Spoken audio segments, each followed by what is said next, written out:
Assalamualaikum warahmatullahi wabarakatuh. Halo teman-teman, hari ini kita akan membahas soal UAS Statistika 1 tahun 2019. Sebelum ke pembahasan soal, kita harus mengenal dulu apa sih itu statistika.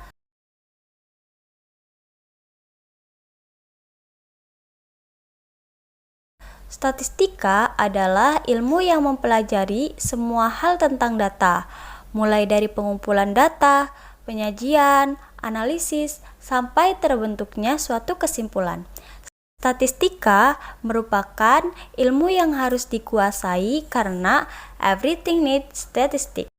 Statistika juga bisa diartikan sebagai cabang ilmu matematika terapan yang terdiri dari teori dan metode mengenai bagaimana cara mengumpulkan, mengukur, mengklasifikasi, menghitung, menjelaskan, menganalisis, dan menafsirkan data yang diperoleh secara sistematis. Dengan demikian, statistika di dalamnya terdiri dari sekumpulan prosedur mengenai bagaimana cara mengumpulkan data, meringkas data, mengolah data, menyajikan data, menarik kesimpulan, dan interpretasi data berdasarkan kumpulan data dan hasil analisisnya.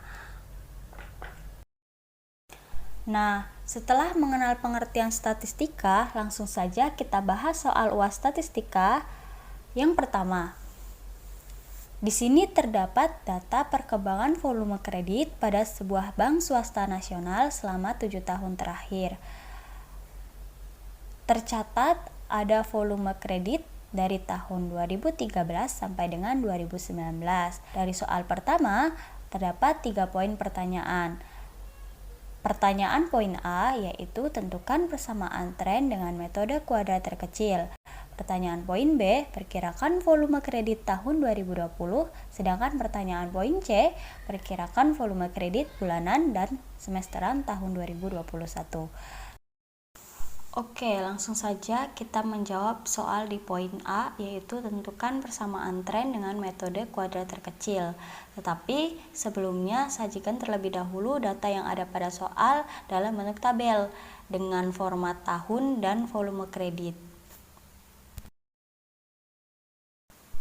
Nah, setelah pembuatan data dalam bentuk tabel, untuk menjawab poin A, teman-teman perlu membuat tabel bantu dengan menambahkan format coding atau X, XY, dan X kuadrat.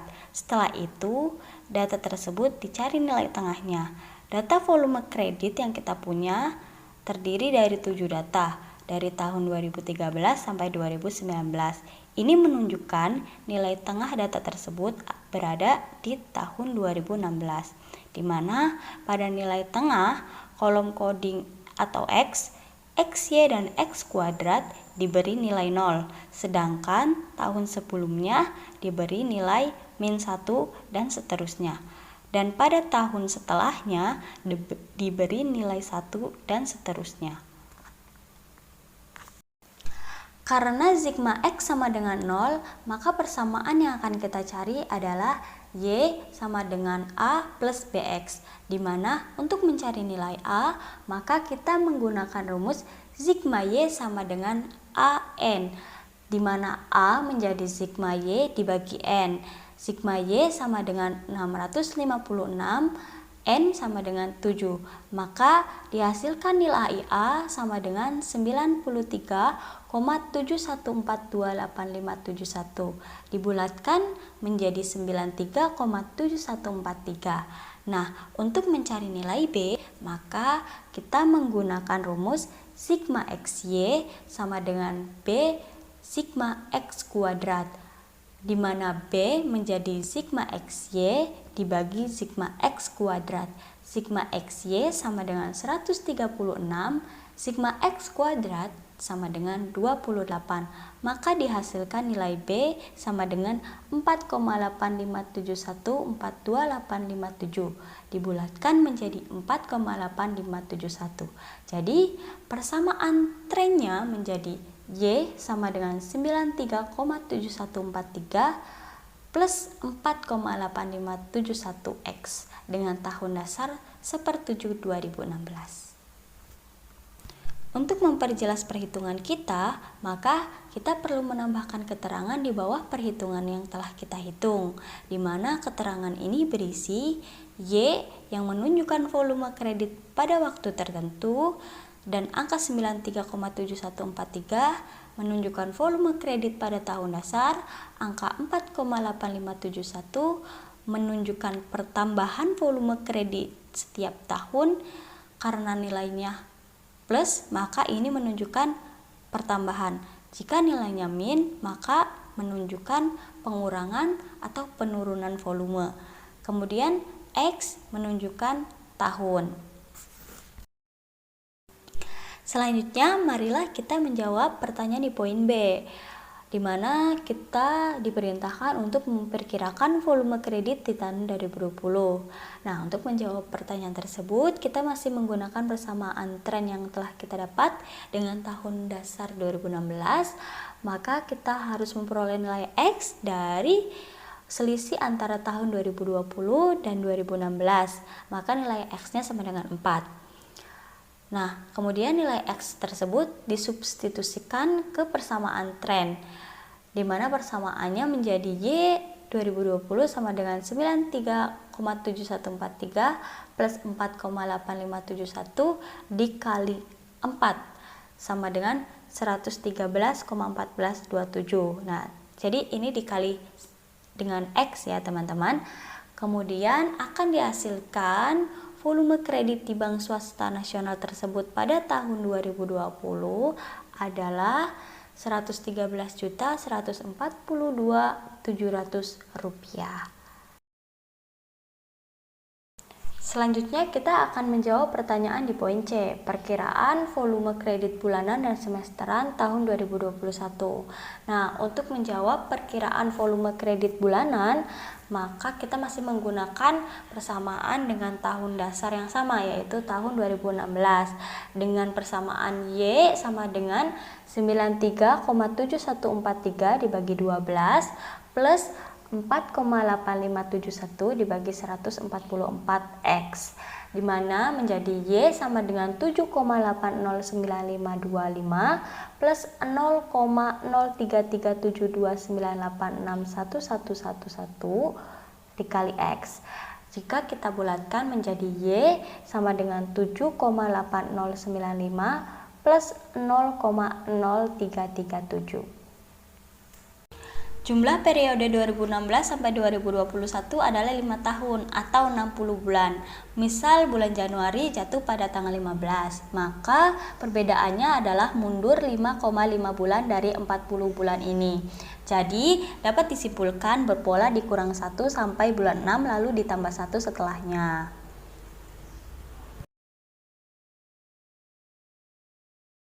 Sebagai contoh, kita lihat di bulan Januari, X-nya menjadi 60 min 5,5 sama dengan 54,5 bulan. 54,5 bulan ini disubstitusikan ke dalam persamaan yang telah kita dapatkan, yaitu Y 2021 sama dengan 7,8095 plus 0,0337 dikali X, yaitu dikali 54,5. Ini menghasilkan nilai 9,64615. Jadi, perkiraan volume kredit sebuah bank swasta nasional pada bulan Januari 2021 adalah Rp9.646.150.000.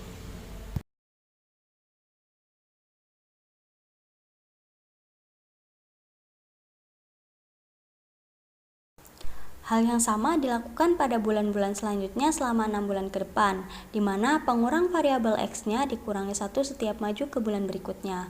Nah, sebagai contoh, kita lihat di bulan Februari, X-nya menjadi 60 min 4,5 sama dengan 55,5 bulan. Nah, pengurangnya berkurang 1, yang tadinya di bulan Januari 5,5, di bulan Februari menjadi 4,5, sehingga Y 2021 sama dengan 7,8095 plus 0,0337 dikali X. Di sini X-nya didapatkan 55,5, sehingga menghasilkan angka 9,67985. Jadi, perkiraan volume kredit sebuah bank swasta nasional pada bulan Februari 2021 adalah Rp9.679.850.000. Sedangkan di bulan ke-7, X-nya tidak lagi mengalami pengurangan, tetapi ditambah 1 setiap maju ke bulan berikutnya. Sebagai contoh, kita lihat di bulan Juli, X-nya menjadi 60 plus 0,5 sama dengan 60,5 bulan. Sehingga Y 2021 menjadi 7,8095 plus 0,0337 dikali X. Sedangkan X-nya ini didapat 60,5, maka menjadi 9,84835. Jadi, perkiraan volume kredit sebuah bank swasta nasional pada bulan Juli 2021 adalah Rp9.848.350.000. Nah, ini dilakukan sampai ke bulan-bulan berikutnya hingga akhir bulan Desember.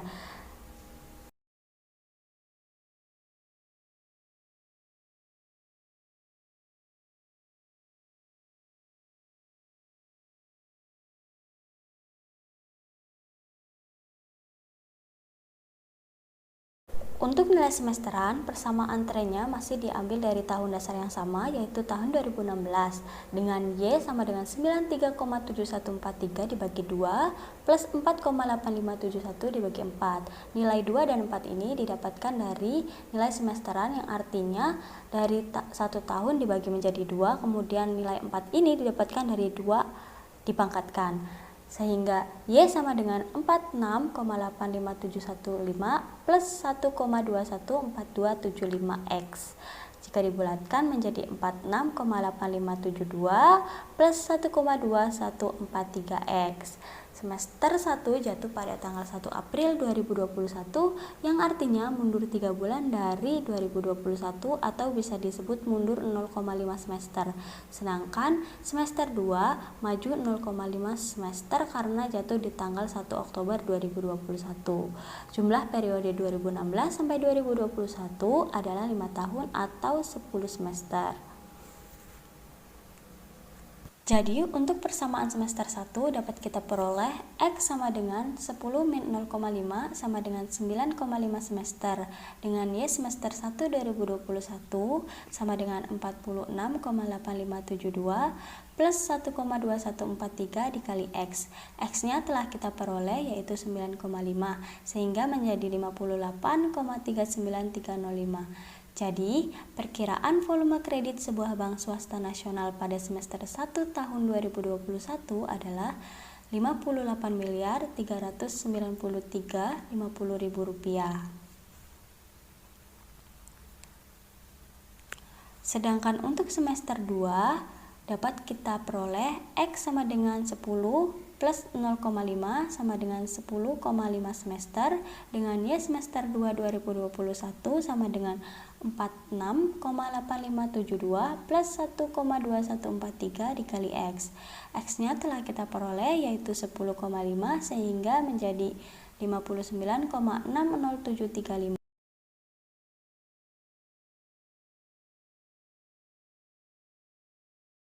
Selanjutnya, kita akan membahas soal nomor 2.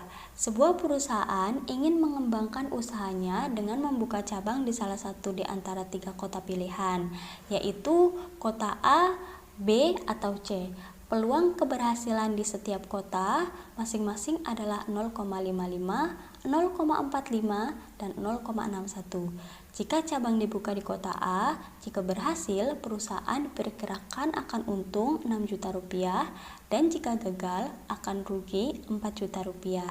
Jika cabang dibuka di kota B, perkiraan keuntungan dan kerugiannya adalah 8 juta rupiah dan 5 juta rupiah. Sedangkan untuk kota C, keuntungan dan kerugiannya masing-masing diperkirakan 5 juta rupiah dan 3 juta rupiah. Di kota manakah sebaiknya cabang dibuka? Nah, untuk menjawab soal nomor 2, maka kita membutuhkan tabel kemungkinan yang terjadi dengan format kota, peluang berhasil, untung yang didapat jika mengalami keuntungan, dan kerugian yang dialami jika mengalami kerugian. Tanyakan di mana cabang sebaiknya dibuka. Maka kita fokus kan peluang pada dua kemungkinan, yaitu E1 sama dengan berhasil, E2 sama dengan gagal, di mana PE1 sama dengan 1 min PE2 atau PE2 sama dengan 1 min PE1. Untuk kota A, PE1 sama dengan P1 sama dengan 0,55, PE2 sama dengan P2 sama dengan 1 min PE1 sama dengan 1 min 0,55 sama dengan 0,45. Sedangkan X1 telah diketahui 6 juta dan X2 telah diketahui min 4 juta. Karena menunjukkan kerugian, maka diberikan tanda negatif. Maka MEA sama dengan P1X1 ditambah P2X2 sama dengan 0,55 dikali 6 juta ditambah 0,45 dikali min 4 juta rupiah. Ini menghasilkan nilai 1.500.000. Selanjutnya untuk kota B, PE1 sama dengan 0,45, PE2 sama dengan 1 min 0,45 sama dengan 0,55, sedangkan X1 telah diketahui 8 juta rupiah dan X2 telah diketahui min 5 juta rupiah. Maka MEB menjadi sama dengan P1X1 ditambah P2X2 sama dengan 0,45 dikali 8 juta ditambah 0,55 dikali min 5 juta rupiah, maka diperoleh hasil MEB yaitu 580.000 rupiah.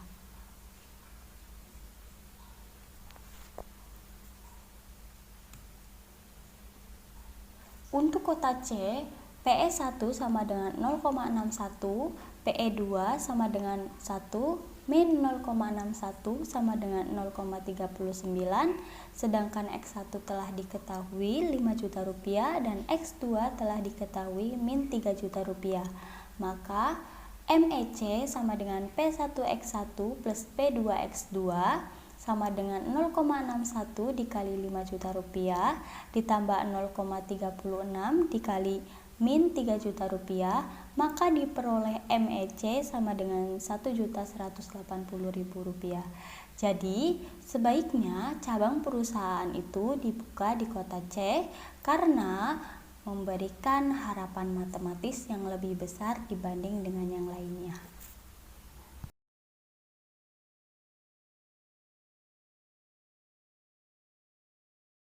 Selanjutnya kita akan membahas soal di nomor 3. Seseorang ingin menjual rumahnya melalui media cetak khusus iklan. Berdasarkan pengalaman, peluang seorang pembaca akan merespon iklan tersebut adalah 0,0015. Jika pembaca media iklan tersebut sebanyak 5.000 orang, berapakah peluang pembaca yang merespon? A. Antara 10-12 orang, B. Tidak kurang dari 3 orang. Nah, jadi di soal nomor 3 ada 2 poin pertanyaan A dan B.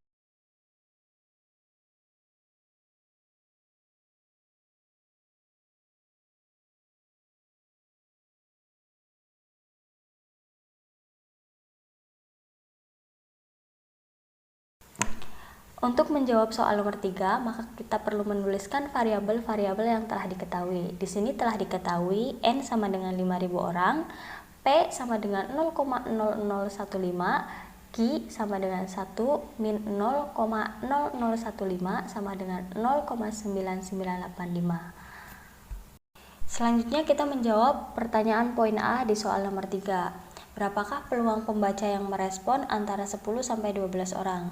Jika ditulis dalam matematis, ini menjadi 10 lebih kecil sama dengan X, lebih kecil sama dengan 12. Maka menjadi peluang 10 lebih kecil sama dengan X, lebih kecil sama dengan 12, sama dengan P 10 5.000 plus P 11 5.000 plus P 12 5.000.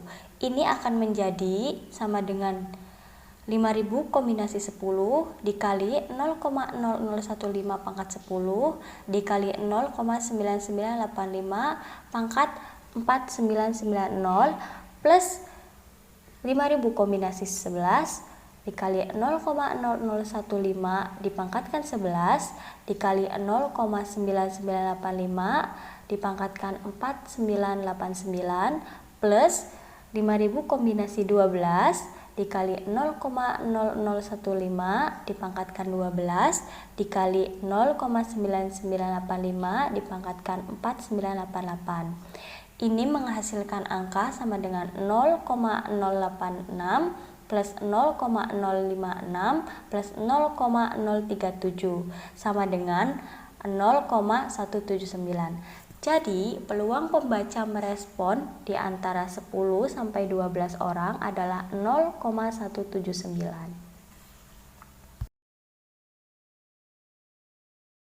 Selanjutnya kita akan menjawab pertanyaan di poin B pada soal nomor 3. Berapakah peluang pembaca yang akan merespon yang jumlahnya tidak kurang dari 3 orang? Dalam matematis dapat kita tuliskan dengan X lebih besar sama dengan 3. Maka peluang X lebih besar sama dengan 3 dengan N5000 sama dengan peluang X sama dengan 3 dengan N5000 ditambah peluang X sama dengan 4 dengan N5000 hingga seterusnya sampai mencapai pada titik peluang X sama dengan 5000 dengan N5000. Ini menghasilkan sama dengan 1 min peluang X lebih kecil sama dengan 2 dengan N5000 sama dengan 1 min peluang X sama dengan 2 dengan N5000 plus peluang X sama dengan 1 dengan N5000 plus peluang X sama dengan 0 dengan N5000. Ini menghasilkan sama dengan 1 min matriks 5000 dan 2 dikali 0,0015 pangkat 2 dikali 0,9985 dipangkat 4998 ditambah matriks 5000 dan 1 dikali 0,0015 pangkat 1 dikali 0,9985 pangkat 4999 ditambah matriks 5000 dan 0 dikali 0,0015 dipangkatkan 0 dikali 0,9985 dipangkat 5000. Ini menghasilkan sama dengan 1 min 0,0156 plus 0,0041 plus 0,0005 sama dengan 1 min 0,0202 sama dengan 0,9798. Jadi, peluang pembaca merespon tidak kurang dari 3 orang adalah 0,9798.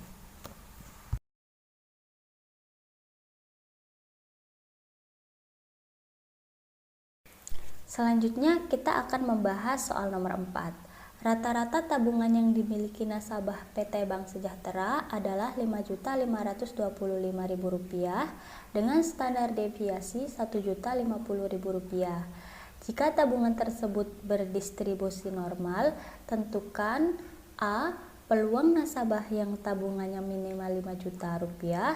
B. Berapa persen nasabah yang tabungannya antara Rp6.500.000 sampai Rp7 juta. C. Jika 20% nasabah dengan tabungan terbesar akan diberi hadiah langsung, berapakah tabungan terendah agar mendapatkan hadiah langsung? Untuk menjawab soal nomor 4, maka diketahui tabungan nasabah PT Bank Sejahtera MU sama dengan Rp5.525.000 dengan standar deviasi Rp1.050.000 dan ditanyakan yang poin A, peluang nasabah yang tabungannya minimal Rp5 juta, maka dapat ditulis dengan persamaan P, X lebih besar sama dengan Rp5 juta. Maka untuk menjawab kita menggunakan rumus Z sama dengan X min mu dibagi standar deviasi, di mana sama dengan Rp5 juta dikurangi Rp5.525.000 dibagi dengan Rp1.050.000, maka diperoleh min 0,5. Dengan kata lain, PZ lebih kecil 0,5 sama dengan 0,6915, maka PZ lebih besar dari min 0,5 sama dengan 0,6915. Jadi, besar peluang PX lebih besar daripada Rp5 juta, per nasabah yang tabungannya minimal 5 juta rupiah adalah 0,6915.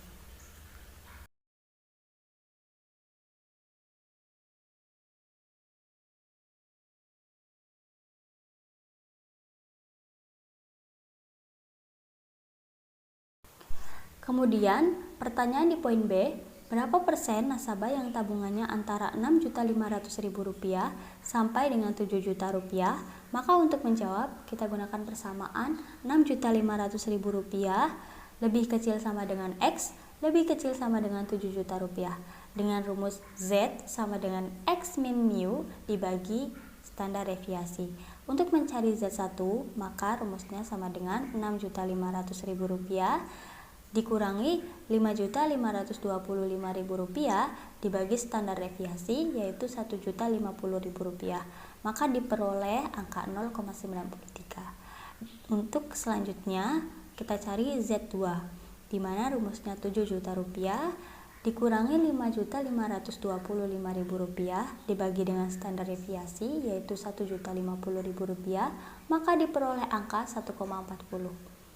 Kemudian kita gunakan P 0,39 lebih kecil sama dengan Z lebih kecil sama dengan 1,40 sama dengan P Z lebih kecil dari 1,40 dikurangi P Z lebih kecil dari 0,93 sama dengan 0,9192 dikurangi 0,8238 sama dengan 0,0954 dikali 100%, maka persentasenya menjadi 9,54%. Ini dapat dijelaskan pula dengan kurva untuk melengkapi jawaban teman-teman semua.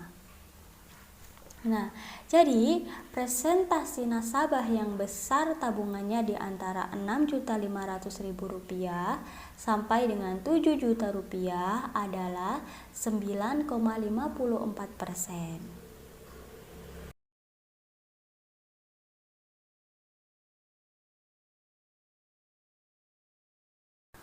Selanjutnya, kita akan menjawab di poin C. Jika 20% nasabah dengan tabungan terbesar akan diberi hadiah langsung, berapakah tabungan terendah agar mendapat hadiah langsung? Dari pertanyaan di atas, kita dapat memperoleh nilai Z yaitu 80%. Ini diperoleh dari 100% dikurangi dengan nasabah dengan tabungan terbesar yaitu 20%, sehingga kita dapat memperoleh nilai Z 0,8. Masih dengan rumus yang sama, Z sama dengan X min mu dibagi standar deviasi. Ini tujuannya untuk mencari nilai X, sehingga 0,8 sama dengan X min Rp5.525.000 dibagi standar deviasi yaitu Rp1.050.000, maka persamaannya menjadi Rp1.050.000 dikali 0,8 sama dengan X min Rp5.525.000, sehingga X sama dengan Rp5.525.000 ditambah Rp840.000 sama dengan Rp6.365.000. Penjelasannya dapat pula dijelaskan dengan lebih rinci dengan kurva. Jadi, besar tabungan nasabah terendah yang akan mendapatkan hadiah langsung adalah Rp6.365.000.